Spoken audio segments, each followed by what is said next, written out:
আসসালামু আলাইকুম প্রিয় দর্শক, দেশ এবং বিদেশ যে যেখান থেকে দেখছেন স্বাগত করছি প্রবাস বার্তার নতুন আরো একটি ভিডিওতে। 8 মে জানাবো মালয়েশিয়ান অভ্যন্তরীণ কিছু আপডেট। শুরুতেই জানিয়ে দিচ্ছি কোন কোন বিষয়গুলো থাকবে আমাদের আজকের ভিডিওতে। জোহর বাড়িতে একটি স্থানে অপারেশন দেওয়া হয়েছে এবং সেখান থেকে 160 জন বাংলাদেশিকে আটক করা হয়েছে। একজন পালিয়ে যাবার সময় পড়ে গিয়ে পা ভেঙে গেছে। থাকছে বিস্তারিত আজকের ভিডিওতে। গত 7 তারিখে একদিনের অপারেশনে মালয়েশিয়ার বিভিন্ন স্থান থেকে হাজারের ঊর্ধ্বে অভিবাসী ভিসা ছাড়া শ্রমিক গ্রেপ্তার করা হয়েছে। থাকবে আজকের ভিডিওতে সেটারও বিস্তারিত।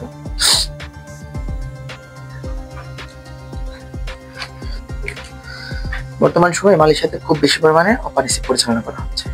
আর এই ধারাবাহিকতায় গত 7 মে মালয়েশিয়ার বিভিন্ন স্থানে অপারেশন পরিচালনা করা হয়। মালয়েশিয়ার প্রশাসনের সম্মিলিত অভিযানে আটক হয়েছে 1270 জন অবৈধ অভিবাসী।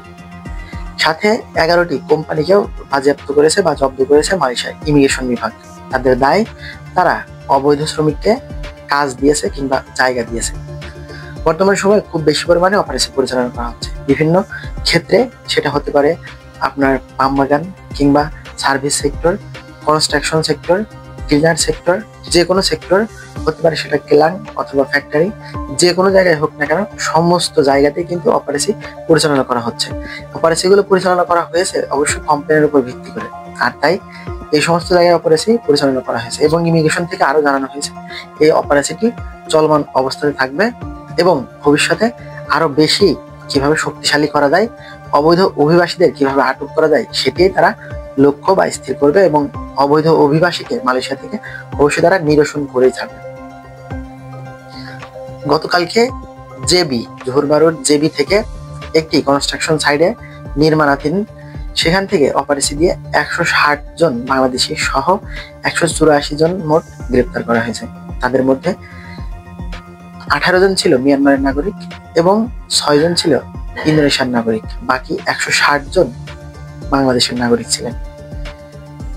ওই প্রজেক্টে চলমান অবস্থাতে কাজে ছিলেন 215 জন। তার মধ্যে থেকে 184 জনই কিন্তু অবৈধ ছিল এবং তার মধ্যে একজন পালানোর সময় বা পালাতে গিয়ে পুকুরের মধ্যে পড়ে গিয়ে পা ভেঙে যায়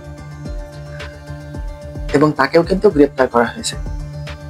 তো প্রিয় দর্শক, আমি আপনাদেরকে একটা কথাই বলবো, বর্তমান সময় যদি কোনো সময় অপারেশন হয় আপনি বুঝতে পারবেন না যে কোথায় অপারেশন হয়েছে। যখন আপনি ওনাদের জালে আটকা পড়ে যাবেন ঠিক তখনই আপনাকে যখন গ্রেপ্তার করে ফেলবে তখন আপনি বুঝতে পারবেন যে অপারেশন কবলে পড়েছেন আপনিও। সুতরাং অবশ্যই আপনাকে সাবধান থাকতে হবে, কারণ বর্তমান সময়ে কোনো নির্দিষ্ট জায়গা না, প্রত্যেকটি জায়গাতে অপারেশন দেওয়ার সম্ভাবনা রয়েছে। সুতরাং সাবধানে থাকতে হবে অবশ্যই। এবং প্রিয় দর্শক, আরো একটি বিষয়, ইতিপূর্বে একজন কিন্তু ছাদ থেকে লাফ দিয়ে মারা গেছেন। সুতরাং একটা জিনিস সবসময় মনে রাখবেন, সব থেকে প্রয়োজনীয় যে জিনিসটা সেটা হচ্ছে আপনার প্রাণ। এবং আপনি যদি বেঁচে থাকেন, সুস্থ থাকেন, তাহলে কিন্তু আপনার পরিবারের চাকা সচল থাকবে। আপনি হয়তো 2টা টাকা বেশি ইনকাম করার ধান্দায় কোম্পানি থেকে পালিয়ে এসে ভালো একটি কাজ করছেন কনস্ট্রাকশন সাইডে, কিন্তু সেই পরিবারকে বাঁচাতে গিয়ে যদি আপনি অপারেশন হওয়ার পরে পালাতে চেষ্টা করেন এবং আহত হন কিংবা অসুস্থ হয়ে যান কিংবা মারা যান, তাহলে আপনার পরিবারের উপরে কি প্রভাবটা পড়বে একবার চিন্তা করে দেখুন। সুতরাং অপারেশন যদি কোনোভাবে হয়ে যায় তাহলে সেখান থেকে পালানোর চেষ্টা না করে তাদের কাছে ধরা দিন এবং সবিনয় বিনয় যেভাবেই হোক না কেন যদি আপনি পারেন তাদের সাথে কথা বলুন, বা আপনার যদি সেরকম পিছনে ব্যাকগ্রাউন্ড থাকে বা লোক থাকে তাহলে তাদের মাধ্যমে হয়তো বা আপনি কথাবার্তা বলাতে পারেন। কিন্তু বর্তমান সময়ে যে অপারেশনগুলো হচ্ছে বেশিরভাগই কিন্তু বাংলাদেশে পাঠিয়ে দেওয়া হচ্ছে, অর্থাৎ অনেক সময় দেখা যায় এক সেক্টরের ভিসা আরেক সেক্টরে কাজ করছে, তাদেরকেও কিন্তু দেশে পাঠানোর রেকর্ড রয়েছে ইতিপূর্বে। সুতরাং অবশ্যই সবাইকে সাবধান থাকতে হবে বর্তমান সময়ে যেহেতু সমস্যা হচ্ছে। আর তাই আপনার কোম্পানি যদি হয় জোহর বারু, আপনি যদি থাকেন কুয়ালালামপুর, তাহলে অবশ্যই আপনার কোম্পানি থেকে একটি সুরাত নেবেন যেন আপনি কুয়ালালামপুরের মধ্যে স্বাধীনভাবে চলতে পারেন। যেহেতু আপনার ভিসা রয়েছে সেহেতু আপনার কোম্পানিকে বললেই অবশ্যই আপনার কোম্পানি একটি সুরাত আপনাকে দিবে। যদি আপনার ভিসা কুয়ালালামপুরের হয়, আপনি যদি কুয়ালালামপুরের বাইরে কাজে যান তাহলে সেক্ষেত্রেও আপনাকে একটি সুরাত নিতে হবে, যে সুরাতের মাধ্যমে আপনি ওই এলাকার নাম উল্লেখ করে নেবেন এবং সেই এলাকায় আপনি নির্বিঘ্নে কাজ করতে পারবেন।